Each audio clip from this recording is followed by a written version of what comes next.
Nabasa ko.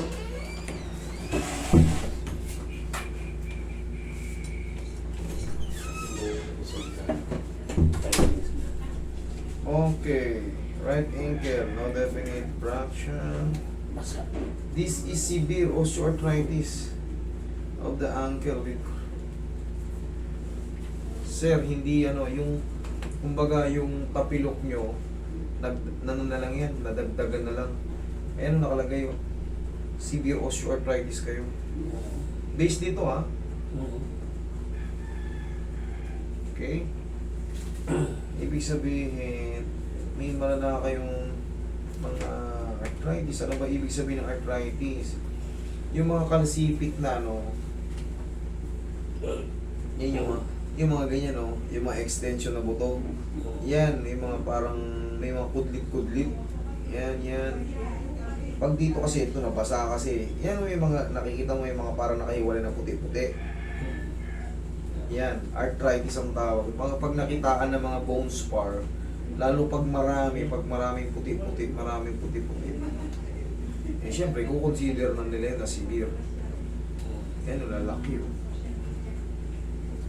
Okay? Ngayon, nag-add na lang yung yan. Kumbaga, may arthritis na kayo, nadagdagan pa ng tapilok. Kumbaga, na-scratch na yung mga na-scratch na yung mga dugtungan. Siyempre, nasa dugtungan yung edge nung Ngayon, kailan pa kayo natapilok tayo? Matagal na eh. Matagal na yan? Matagal na. 10 years na ito. 10 years? Pinukurente pa dati. Tapos, Tapos, napakatagal. may bone setting din na ginawa. Medyo guminhawa, pero Iba pa rin yung pakiramdam nyo. Ngayon, ano po bang nararamdaman nyo pag naglalakad kayo or nakatayo kayo? Paano po ba siya sumasakit?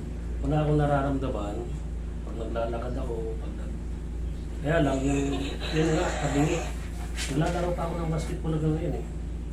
Kung 10 years na yan tayo, kung 10 years na yan, hindi na natin naibabalik yun. Okay. Pero kung wala namang masakit, huwag na natin pakialaman. Walang masakit. Ay, wala yan tayo. Kasi hindi yan dislocate na Dahil nga sa severe osteoarthritis, siyempre, 10 years ago, sabi natin umusog. Ngayon, pupunuin na ng kalsipik ngayon yan kasi yun eh. Kumbaga, yung osteoarthritis, nadadagdagan yung mga ribaba nun. Kaya kung mapapansin mo, maaaring may mga tunog-tunog yan. Ganon yun, kasi sasayad yung mga kalsipik. Kunti lang naman yun. Yung iba, kung walang masakit, anong gagawin natin? Wala, hindi po pwedeng pakialaman. Hindi pwedeng hilain. Pwede namang hilain. Kaso, wala namang, nasa posisyon naman kung walang masakit Pero kung naiirita kayo, kung may mga hindi na basta-basta ina-adjust tayo kung nasa tamang posisyon. Ganito yan. Iba yung iba na tapilok. Pansin mo maglakad. Minsan gaganyan-ganyan. Hindi nila may diin. Yun ang dapat i-adjust. Pero sa'yo, 10 years ago, Hindi naman, kaya lang nilakad ko. Kabingi. Yan o.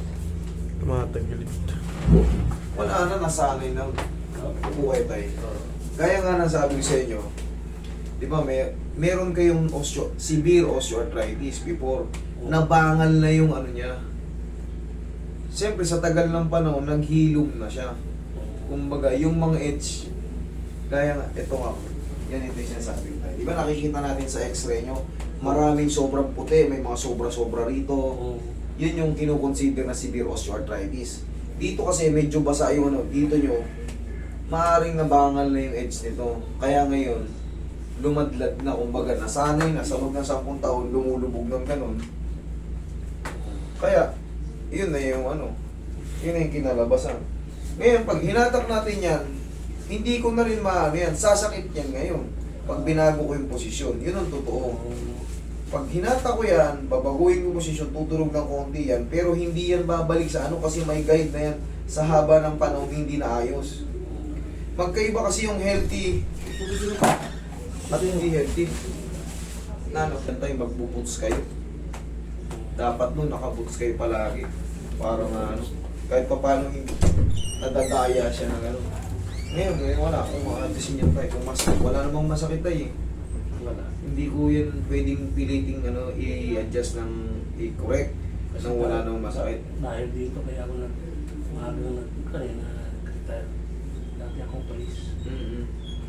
Ayun ang assessment ko dyan tayo, hindi yan po pwedeng basta-basta hatakin, baguhin kong posisyon sa loob ng 10 taon na sanay na yung ganun. Pero kung may masakit pa yan dyan, mas maganda. Eh kaso, wala na siyang masakit.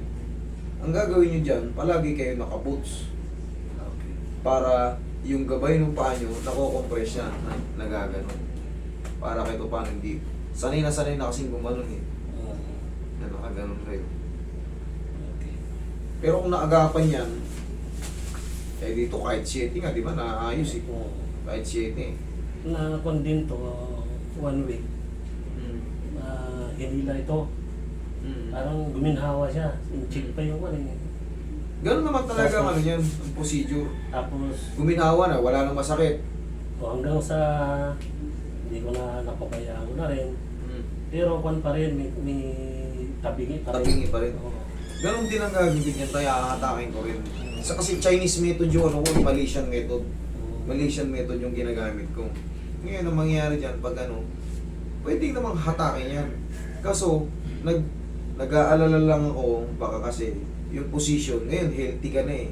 Kung baka kahit tumatabingi yung paa mo, walang masakit. Wala. Baka pag pinilit kong i-align, hindi na nga naayos, sumakit pa. Eh, ano mas pipiliin natin? Doon na tayo sa walang masakit. Kasi ganun din naman, hinatak din, tabingi pa rin eh. Pud-pud na kasi yung ano niyan tayo, parang yung mga edge niyan. Kaya sanay na siya, siyempre, makagalingan na, naglaman na yan. Naglaman na siya ng pagano. Tsaka mataas si dati ang kaya tingin ko.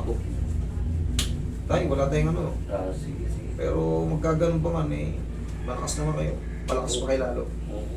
Eh, wala naman kayong babayaran sa akin.